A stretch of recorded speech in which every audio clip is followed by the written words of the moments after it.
Welcome back ناظرین، چلتے ہیں پروگرام کی جانب۔ سر، یہ دفعہ 23A کیا ہوتا ہے؟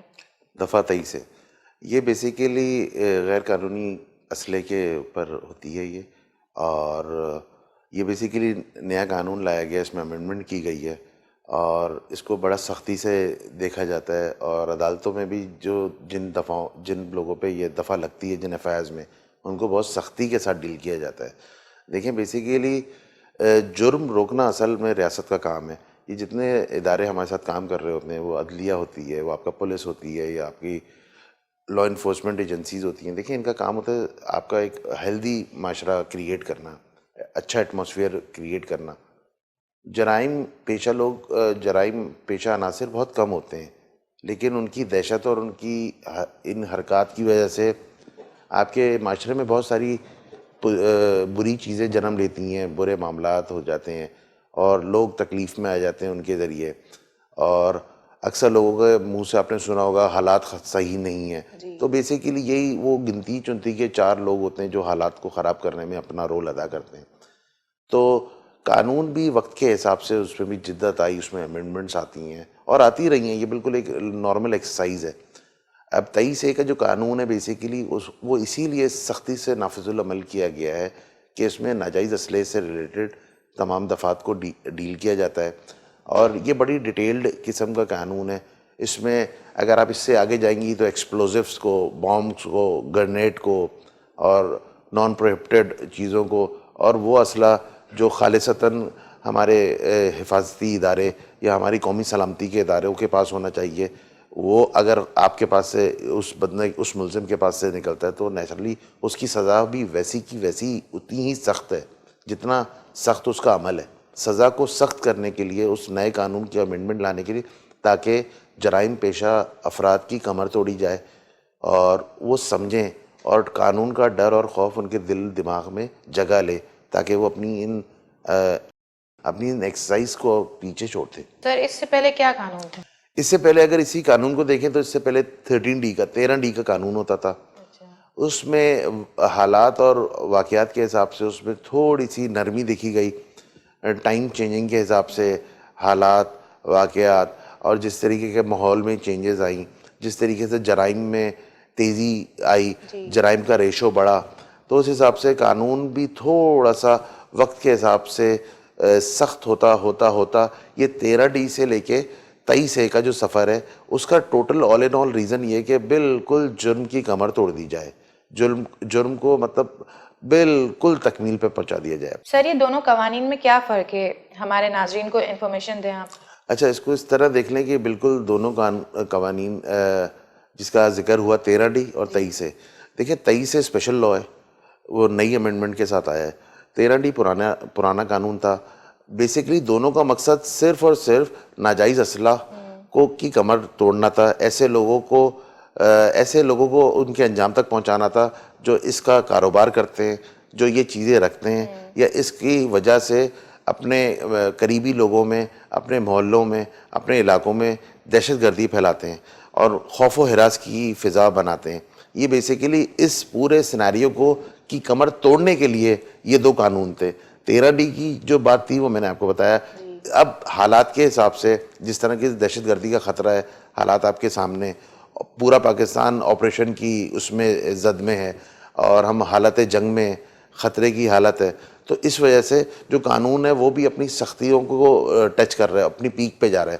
تو 23A کا قانون یہ ہے دونوں کا فرق کہ قانون ایک ہی ہے، بیسیکلی ناجائز اسلحے کی روک تھام ہے، لیکن اس دفعات کی وجہ سے، اس 23A کی وجہ سے قانون مزید سخت کر دیا گیا ہے۔ سر، جو یہ وداؤٹ لائسنس اسلحہ رکھتے ہیں تو ان کے بارے میں بتائیں آپ کچھ۔ دیکھیں یہ میں سمجھتا ہوں کہ ٹرینڈ چینج ہوتا جا رہا ہے۔ بالکل ہماری سوسائٹی میں ایسے لوگ ہوتے تھے جو غیر قانونی اسلحے کو فروغ دیتے تھے، غیر قانونی اسلحہ دوسرے شہروں سے منتقل ہو کے پورے پاکستان میں گھوم جاتا تھا اور اس کی خرید و فروخت بہت بآسانی ہو جاتی تھی۔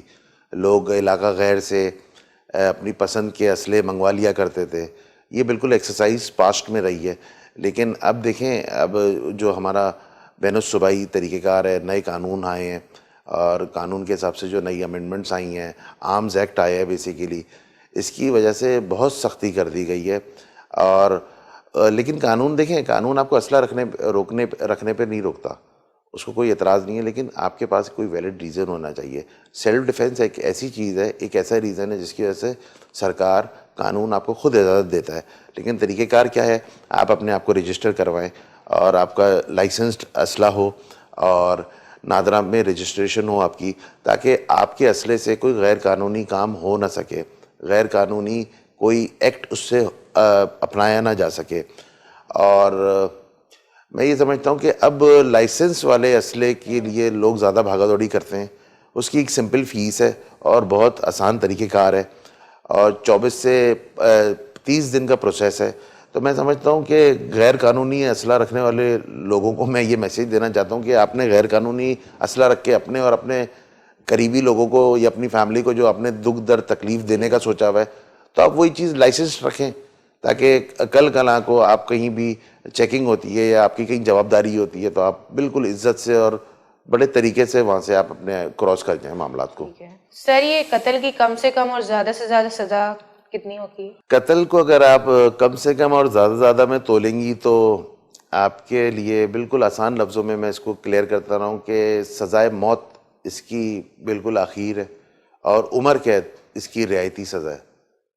اب ڈپینڈ یہ کرتا ہے کہ حالات، واقعات اور ایویڈنس کس طریقے چلائے، گواہ کس طرح چلائے، انٹروگیشن نے، انویسٹیگیشن نے اپنا کام کس طرح کیا ہے، وکیل نے اپنے کیس کو کیسے لڑا ہے، اور اسی کو دیکھتے ہوئے یا اس بندے کے اس ایکٹ سے کتنا بڑا نقصان ہوا ہے، کتنی بڑی اس نے معاشرے میں جرم کو مطلب بڑھانے میں اس نے اپنا ہیلپنگ ہینڈ دیا ہے، تو اس حساب سے ہوتا ہے. تو جو اس کی میکسیمم ہے یہ سزائے موت ہوتی ہے اور اس کی کم سے کم جو سزا ہوتی ہے وہ عمر قید ہوتی ہے. لیکن اگر آپ کو اس میں سے ہو جاتی ہے اور ایک شخص ایسا ہے جس پہ جو وہ سمجھتا ہے کہ میرے ساتھ یہ زیادتی ہے، تو دیکھیں اپیل کے دروازے کھلے ہوئے ہیں. آپ اپنی اپیل کو بالکل ان گراؤنڈز پہ، فیکٹس اینڈ فگرز پہ آپ اعلیٰ عدالت لے کے جا سکتے ہیں اور وہاں آپ اپنا مدعا اس طریقے سے بیان کر سکتے ہیں کہ بھائی مجھے نہ صحیح طریقے سے سنا گیا، نہ میرا کیس صحیح طریقے سے چلایا گیا، اور میرے ثبوتوں کو اور میرے ایویڈنس کو اور جو میں نے چیزیں اپنے حالات اور واقعات بتائے کیس میں، ان کو مس میچ کیا گیا، ان کو صحیح طریقے سے فریم نہیں کیا گیا.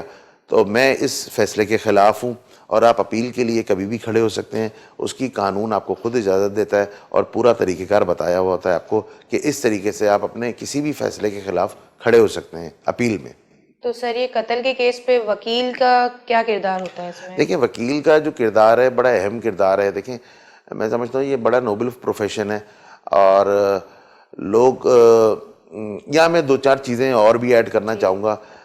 لوگ بیسیکلی میں یہ سمجھتا ہوں کہ لوگوں کے اندر تھوڑی سی عقل آنی چاہیے، تھوڑا سا فہم آنا چاہیے اور تھوڑی سی وہ کیا کہنا چاہیے ان کو، مطلب بڑے لوگ کپڑے لیتے بڑا دیکھ بھال کے لیتے ہیں، لوگ ڈاکٹر کے پاس جاتے ہیں لیکن وکیل کے پاس جاتے ہیں تو وہ کرمنل والے کو سول کا سوٹ دے رہے ہوتے ہیں اور سول والے کے سے کرمنل کا کام.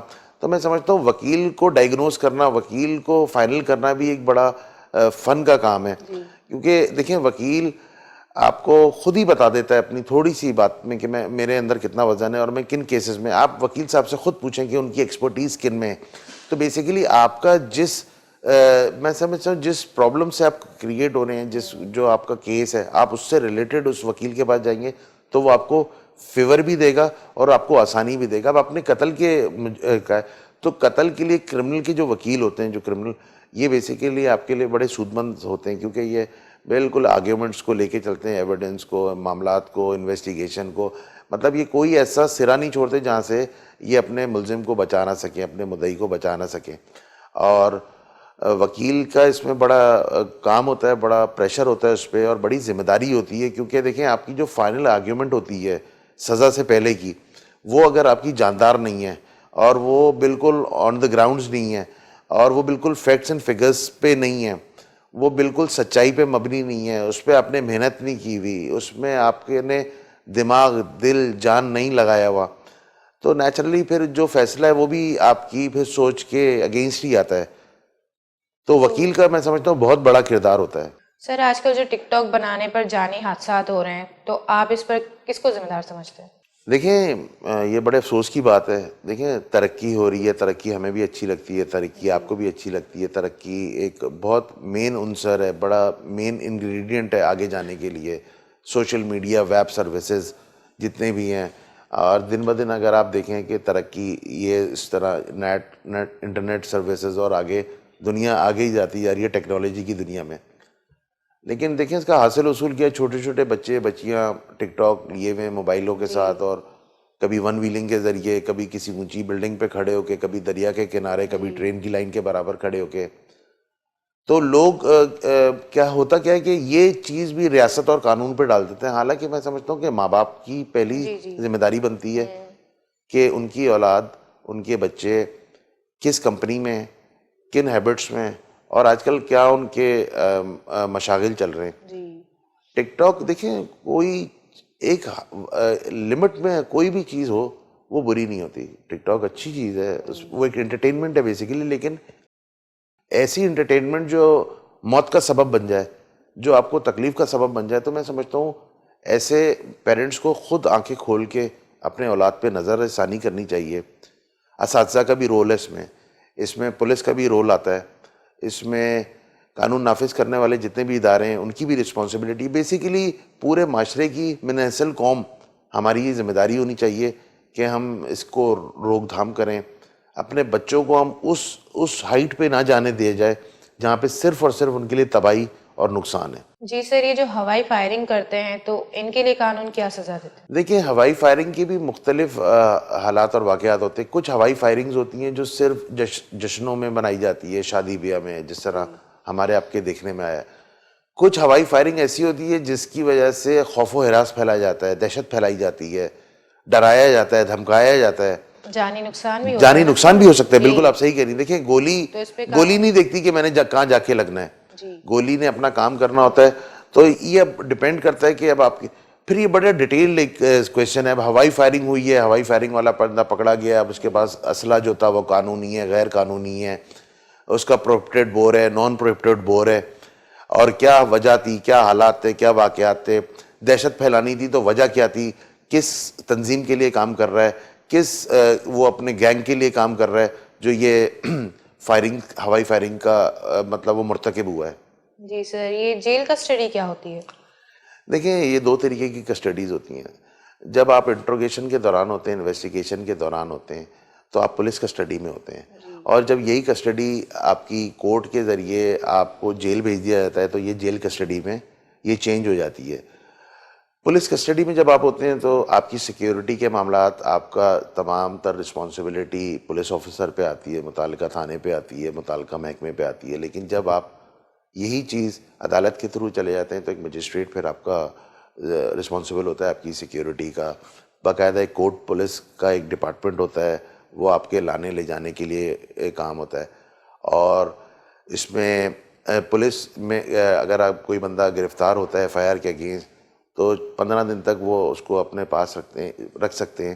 لیکن اس کی شرط یہ کہ 24 گھنٹے کے اندر اس کو مجسٹریٹ کے سامنے پیش کرنا پڑے گا, اور جج صاحب سے اس کے ریمانڈ لے کے, ریمانڈ کا مطلب بیسیکلی آپ کی انویسٹیگیشن انٹروگیشن میں آپ کو ٹائم چاہیے, وہ 14 سے 15 دنوں کا ٹائم ہوتا ہے, وہ آپ کو ٹائم مل جاتا ہے اور آپ اپنی انٹروگیشن کی فائل کو اپنی پایہ تکمیل تک لے جاتے ہیں.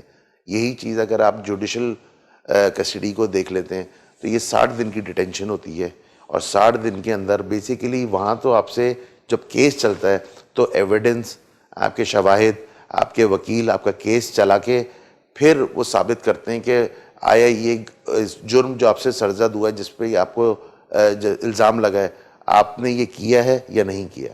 ناظرین, پروگرام کا وقت ختم ہو چکا ہے. انشاءاللہ نیکسٹ ویک پھر ملاقات ہوگی. اپنا بہت بہت خیال رکھیے گا. اللہ حافظ.